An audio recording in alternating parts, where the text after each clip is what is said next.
കണ്ണൂർ പഴയങ്ങാടി അടുത്തലയിൽ ഭർതൃവീട്ടിൽ മരിച്ച നിലയിൽ കണ്ടെത്തിയ SBI ബാങ്ക് ജീവനക്കാരി ദിവ്യയുടെ മരണത്തിൽ ദുരൂഹത ആരോപിച്ച് കുടുംബം രംഗത്തെത്തിയിരുന്നു. ഈ വർഷം ജനുവരി 25-നാണ് ദിവ്യ മരിച്ച നിലയിൽ കണ്ടെത്തിയത്. തലേദിവസം രാത്രി അമ്മയെ നിർബന്ധിച്ച് മരുന്ന് കഴിപ്പിച്ചിരുന്നു എന്ന മകന്റെ മൊഴിയുണ്ടായിട്ടും ഭർത്താവിനെതിരെ പോലീസ് കേസെടുത്തിട്ടില്ല. കുടുംബത്തിന്റെ നിയമ പോരാട്ടവും തുടർച്ചയായ റിപ്പോർട്ടർ വാർത്തയും പോലീസ് സംവിധാനങ്ങളെ അല്പം ഉണർത്തിയെങ്കിലും കേസിൽ ആത്മഹത്യാ പ്രേരണ കുറ്റം പോലും ചുമത്തിയിട്ടില്ല. നീതി നിഷേധിക്കപ്പെട്ട 11 മാസങ്ങളാണ് കഴിഞ്ഞുപോയിരിക്കുന്നത്. അർജുൻ കല്യാണുണ്ട് ഏറ്റവും പുതിയ വിവരങ്ങളുമായി. അർജുൻ, ഇപ്പോൾ ഈ ദിവ്യയുടെ കേസിന്റെ ഇപ്പോഴത്തെ സ്ഥിതി എന്താണ്?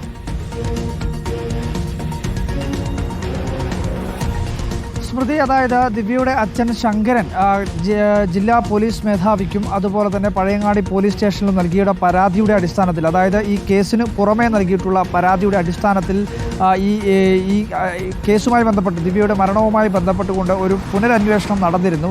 അതിൻ്റെ റിപ്പോർട്ട് ഇപ്പോൾ കോടതിയുടെ പക്കലാണുള്ളത്. പക്ഷേ ഈ റിപ്പോർട്ടിനകത്തും പോലീസ് ഏതെങ്കിലും തരത്തിലുള്ള പുതിയ തെളിവുകളോ അല്ലെങ്കിൽ പുതിയ കാര്യങ്ങളോ ഇതിനകത്ത് സൂചിപ്പിച്ചിട്ടില്ല. ഏറ്റവും പ്രധാനമായി 2024 ജനുവരി മാസം 25-നാണ് ദിവ്യയെ ഭർതൃവീട്ടിൽ മരിച്ച നിലയിൽ കണ്ടെത്തുന്നത്. അതിനുശേഷം ദിവ്യയുടെ മകൻ്റെ മൊഴിയുണ്ടായിരുന്നു. അതായത് തലേ ദിവസം അമ്മയെ നിർബന്ധിപ്പിച്ച് അച്ഛൻ മരുന്ന് കഴിപ്പിക്കുന്നത് കണ്ടിരുന്നു. അതിന് പുറമെ കഴിഞ്ഞ ഈ മരണത്തിന് തൊട്ട് മുൻപ് തന്നെ സുഹൃത്തിനയച്ച വാട്സപ്പ് സന്ദേശങ്ങളും റിപ്പോർട്ടർ തന്നെ ആ ഘട്ടങ്ങളിലെല്ലാം പുറത്തുവിട്ടിരുന്നു. അതിൽ മാനസികമായി ശാരീരികമായി ഉൾപ്പെടെ ചില പീഡനങ്ങൾ ഭർതൃവീട്ടിൽ നേരിട്ടതായിട്ടുള്ള കാര്യങ്ങൾ ഈ സുഹൃത്തിനയച്ച സന്ദേശത്തിൽ പറഞ്ഞിരുന്നു. അതിനു മുമ്പ് തന്നെ ദിവ്യയുടെ കുടുംബാംഗങ്ങളുമായി ബന്ധപ്പെട്ട് ദിവ്യ ഒരുപാട് സംഭാഷണങ്ങൾ നടത്തിയിരുന്നു. അതിലും ചില കാര്യങ്ങൾ, അതായത് ജാതി അധിക്ഷേപം ഉൾപ്പെടെ ആ വീട്ടിൽ നടന്നിരുന്നതായിട്ടുള്ള കാര്യങ്ങൾ പറഞ്ഞിരുന്നു. ഈ കാര്യങ്ങളെല്ലാം സൂചിപ്പിച്ചുകൊണ്ടാണ് ദിവ്യയുടെ അച്ഛൻ ശങ്കരൻ ഈ പഴയങ്ങാടി പോലീസ് സ്റ്റേഷനിലും റൂറൽ SP-ക്കും പരാതി നൽകിയത്. അതിൻ്റെ അടിസ്ഥാനത്തിൽ പുനരന്വേഷണം നടന്നു. പക്ഷേ അതിലും ഈ ഭർത്താവിനെതിരെ ആത്മഹത്യാ പ്രേരണ കുറ്റം ചുമത്തുന്നതോ അല്ലെങ്കിൽ അതുമായി ബന്ധപ്പെട്ടുകൊണ്ടുള്ള പുതിയ തെളിവുകൾ ശേഖരിക്കപ്പെട്ടിട്ടോ അല്ലെ അങ്ങനെയുള്ള നടപടികളൊന്നും തന്നെ പോലീസ് സ്വീകരിച്ചിട്ടില്ല. ഒരു ഒഴുക്കൻ മട്ടിലുള്ള അന്വേഷണം നടത്തി പൂർത്തിയാക്കി അങ്ങനെ ഒരു റിപ്പോർട്ട് കോടതിയിൽ സമർപ്പിച്ചു എന്നതിനപ്പുറത്തേക്ക് കാര്യമായ ഒരു പുരോഗതിയും ആ അന്വേഷണത്തിൻ്റെ ഭാഗമായി ഉണ്ടായിട്ടില്ല എന്നത് സങ്കടകരമായ കാര്യമാണ്. കഴിഞ്ഞ 10 മാസവും 15 ദിവസവുമായി ആ കുടുംബം നീതി നിഷേധിക്കപ്പെട്ട് കഴിയുകയാണ്. നീതിക്ക് വേണ്ടി ഇപ്പോഴും അലയുകയാണ്. പലയിടങ്ങളിലായി ദിവ്യയുടെ അച്ഛൻ ശങ്കരേട്ടൻ ഈ പോലീസ് സ്റ്റേഷനുകളിലും റൂറൽ SP ഓഫീസിന് മുമ്പിലുമൊക്കെ പോയി നിരന്തരം ഈ ഘട്ടത്തിൽ എന്താണ് പോലീസ് പറയുന്നത്? എന്തുകൊണ്ട് ഈ അന്വേഷണം മുന്നോട്ട് പോകുന്നില്ല?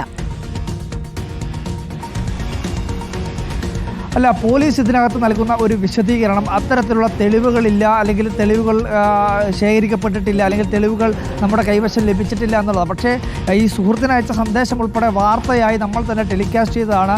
അത് ആ ഘട്ടത്തിൽ ഈ പറയുന്ന പോലീസ് സംവിധാനങ്ങൾക്കെല്ലാം നമ്മൾ തന്നെ നേരിട്ട് കൈമാറുകയും അല്ലെങ്കിൽ അത്തരത്തിൽ അവർക്കെല്ലാം നമ്മൾ കാണിച്ചു കൊടുക്കുകയും ചെയ്തിട്ടുള്ളതാണ്. പക്ഷേ അതിനകത്ത് കൂടുതലായിട്ടുള്ള അന്വേഷണത്തിലേക്ക് പോകുന്നതിന് വേണ്ടി പോലീസ് താല്പര്യപ്പെടുന്നില്ല എന്നത് അത്യന്തം സങ്കടകരമായിട്ടുള്ള കാര്യമാണ്.